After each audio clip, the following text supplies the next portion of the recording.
కానీ బీజేపీ ఏం చేస్తుంది, హిందువులను కొట్టి చంపి ముస్లింలు కొట్టిరని ప్రచారం చేస్తుంది. ముస్లిం లెక్క వేషం వేసుకొని సుంతి చేయించుకొని ఇట్లా చేస్తారు. సుంతి చేయించుకొని జాతిపిత మహాత్మా గాంధీని చంపేసి వీధులలో స్వీట్లు పంచుకున్న ఈ ఆర్య బనియా బ్రాహ్మణుల పార్టీ బీజేపీ ఆర్ఎస్ఎస్.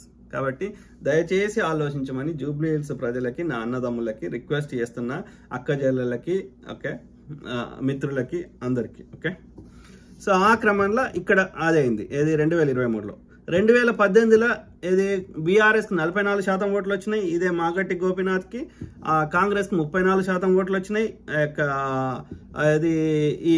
ఇదే ఇది విష్ణువర్ధన్ రెడ్డికి, పీజీఆర్ కొడుక్కి. సో తర్వాత ఇండిపెండెంట్గా ఈయనకి టికెట్ రాలేదని కోపంతో నవీన్ యాదవ్ ఇండిపెండెంట్గా పోటీ చేసిండు. ఏది ఎంఐఎం తరఫున ఆయనకి 12% ఓట్లు వచ్చినాయి. ఈ 12% ఓట్లు అప్పుడు నవీన్ యాదవ్ చేల్చడం వల్ల కాంగ్రెస్ అప్పుడు గెలవలేకపోయింది. లేకపోతే అప్పుడు గెలుస్తుండే 2018లో పీజీఆర్ విష్ణువర్ధన్ రెడ్డి, ఓకే, 46% తోటి. సో అంటే ఇక్కడ ఇండిపెండెంట్గా ఎవరైనా ఇండిపెండెంట్గా కానీ లేకపోతే యొక్క మూడో పార్టీగా కానీ ఓట్లు చీల్చడం వల్ల కాంగ్రెస్కు దెబ్బ పడుతూనే ఉంది. ఓకే, 2018లో అది పరిస్థితి.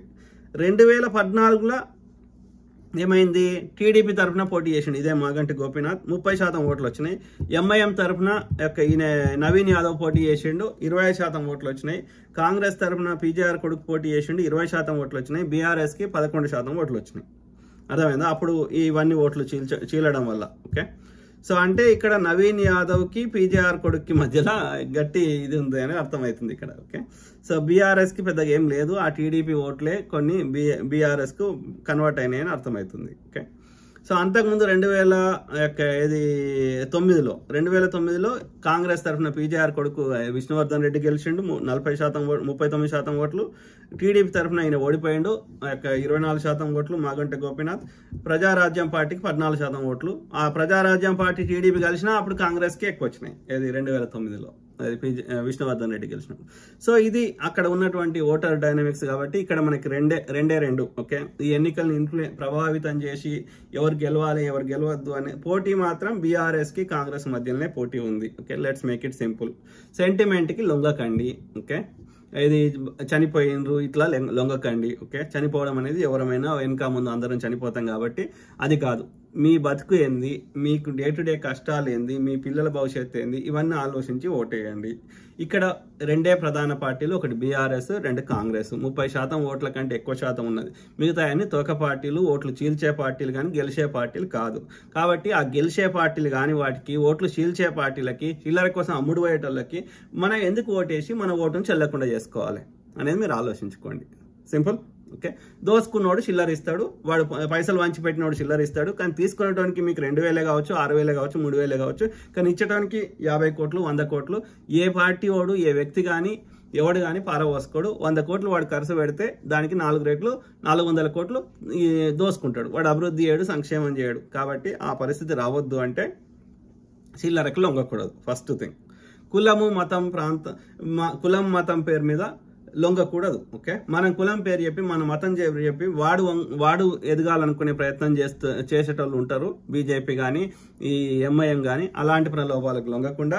ఓకే, ఎవడు మంచి వ్యక్తి, ఎవడు మన సమస్యల్ని పరిష్కరించడానికి ఏ పార్టీ మంచిది, సో ఆ వ్యక్తి మనకు అందుబాటులో ఉంటాడా, ఇవన్నీ ఆలోచించుకోండి. కానీ ఇక్కడ వ్యక్తుల కంటే కూడా ఇక్కడ పార్టీ, ఈ అధికార పార్టీ ఉంది కాంగ్రెస్.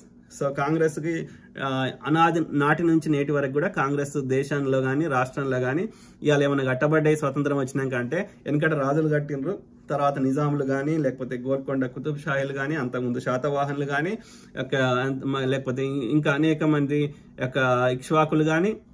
సో అట్లనే దేశం లెవెల్లో పోతే మగధ సామ్రాజ్యం మౌర్యులు కానీ. సో అయితే స్వతంత్రం రాకముందు అది రాజులు కట్టిర్రు. స్వతంత్రం వచ్చినాక ఇవాళ మన తెలంగాణ ప్రాంతంలో అయితే కుతుబ్ షాహీలు, స్వతంత్రం రాకముందు అయితే కుతుబ్ షాహీలు, గోల్కొండ కుతుబ్ షాహీలు, అట్లనే నిజాములు కట్టిరు స్వతంత్రం రాకముందు. స్వతంత్రం వచ్చినాక ఇలా దేశంలో కానీ తెలంగాణలో కానీ ఏమైనా కట్టినాయి అంటే కాంగ్రెసే కట్టింది. ఇలా పటాన్చెరు ఇండస్ట్రియల్ ఏరియా అయిందంటే కాంగ్రెసే కట్టింది. నీటిపారుదల ప్రాజెక్టులు నాగార్జున సాగర్, శ్రీశైలము, శ్రీపాద, ఎల్లంపల్లి, నెట్టెంపాడు, హైదరాబాద్, కృష్ణ, గోదావరి జలాలు, ఇవన్నీ ఏది చేసినా కాంగ్రెసే చేసింది. ప్రతి ఇంటికి కరెంటు, ప్రతి ఊరికి బస్సు, ఏదన్నా తీసుకోండి, రీసెర్చ్ ఇన్స్టిట్యూట్లు, okay, industrial research, medical research, ఏదైనా ఈ దేశంలో ఏమైనా కట్టబడ్డాయి.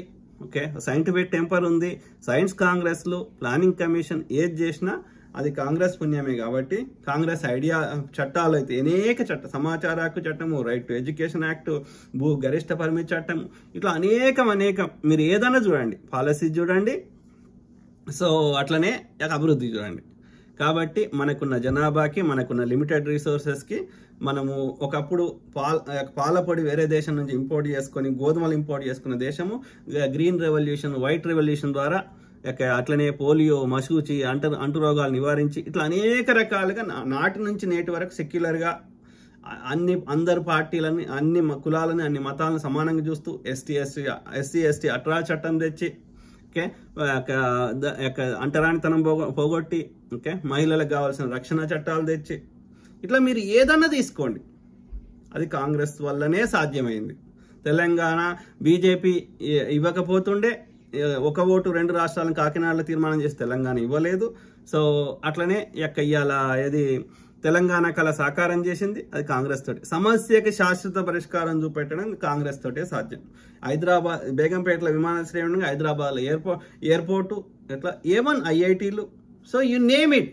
అంటే నేను ఏమంటున్నా అంటే ఏదైనా అభివృద్ధి సంక్షేమం కాంగ్రెస్ తోటే సాధ్యమైంది నాటి నుంచి నేటి వరకు. ఓకే, అభివృద్ధి 2 సమపాలలో చేస్తుంది. ఓకే, సైంటిఫిక్ టెంపర్ ఉంది, సెక్యులర్ ఐడియాలజీ ఉంది. కాబట్టి ఇక్కడ తెలంగాణలో అధికార పార్టీ ఉంది. సో అధికారం ఉన్నా లేకున్నా కాంగ్రెసే బెస్ట్. అధికారం ఉంది కాబట్టి ఇంకా అదనంగా లాభం చేకూరే అవకాశం ఉంది. బీఆర్ఎస్కి ఓటేస్తే ఏది మీకైతే వచ్చే అదనంగా లాభం ఏమీ ఉండదు. ఓకే, బీఆర్ఎస్ ఎందుకు గెలిచింది గతంలో ఆ మాత్రం సీట్లు అంటే పేదవాళ్ళు చిల్లరకి అమ్ముడు పోవడం వల్ల గెలిచింది తప్ప, అదర్వైజ్ బీఆర్ఎస్ మీద విరక్తి చెందిన ప్రజలు. ఓకే, దోపిడీ పార్టీలు, ఇక బీజేపీ అయితే అన్నదమ్ముల మధ్య కొట్లాడు తప్ప వాళ్ళ వల్ల వచ్చే 1% ప్రయోజనం ఎవరికీ లేదు. కాబట్టి నేను ఏం చెప్తున్నా ప్రజలకంటే కొంచెం ఆలోచించండి. ఓకే, ఈ యొక్క బీఆర్ఎస్ కాంగ్రెస్ కాకుండా మిగతా ఏ పార్టీకి ఓటేసినా, ఎవరికి గెలిచే అవకాశం లేని వాళ్ళకి ఎవరికి ఓటేసినా వాళ్ళకి మీ ఓటుని నాశనం చేసుకున్న వాళ్ళు అవుతారు. అంటే ఆలోచించమని కొంచెం, ఓకే, తొందరపడకుండా, సో మీ భవిష్యత్తు గురించి ఆలోచించి ఓటేయమని జూబ్లీ హిల్స్ ప్రజలకి, అన్నలకి, అక్కలకి, తమ్ముళ్ళకి నా రిక్వెస్ట్ చేస్తున్నా.